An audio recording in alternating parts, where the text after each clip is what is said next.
The man suspected of killing 5 people with a bow and arrows in Norway has been handed over to medical experts who will assess his mental health. A court is to decide on Friday how long Espen Andersen Brathen, a 37-year-old Danish citizen and Muslim convert, can be kept in custody. Investigators say he has confessed to Wednesday's deadly attack in Kongsberg, a town 68 kilometers west of the capital Oslo. The attack killed 4 women and a man. The victims, apparently targeted at random, were aged between 50 and 70.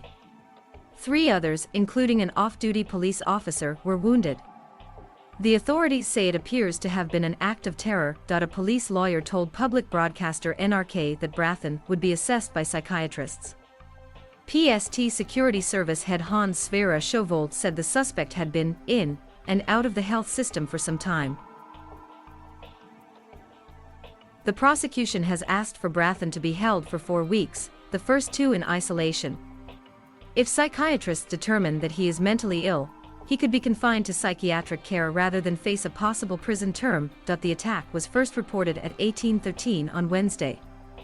Police confronted the man 6 minutes later, but he shot several arrows at them and escaped. He was eventually caught about 30 minutes later. The killings happened during that time, police said. Brathen had a previous conviction and a restraining order for threatening to kill a relative. Police had spoken to him about his apparent radicalization. He had posted a video issuing a warning and declaring his faith. Residents have been deeply shaken by the violence, which unfolded across several locations including a supermarket.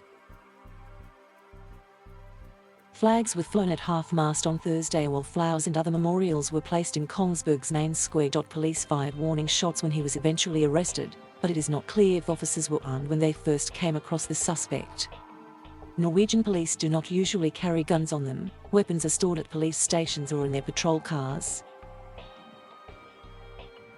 The attack was Norway's deadliest since far-right extremist Anders Breivik murdered 77 people, most of them teenagers, on the island of Utøya in July 2011. Kongsberg Mayor Kari Sand said it was a shocking attack in an area where many people lived, and that a crisis team would help anyone affected.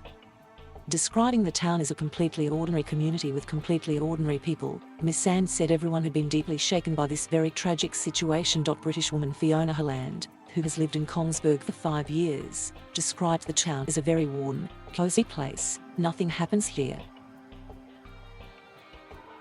The suspect had a Danish mother and Norwegian father, police said.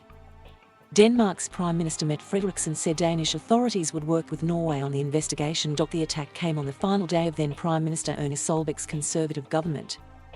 On Thursday morning, Labour leader Jonas Gahr Store became Norway's new Prime Minister with a centre-left coalition. Mr. Store said it was a gruesome and brutal act. Bows and arrows are not classed as illegal weapons in Norway. Buying and owning them is permitted, and owners are not required to register them, although they must be used at designated archery ranges. After the attack, police officers nationwide were ordered to carry firearms as an extra precaution, but there is no indication so far that there is a change in the national threat level, the directorate said in a statement.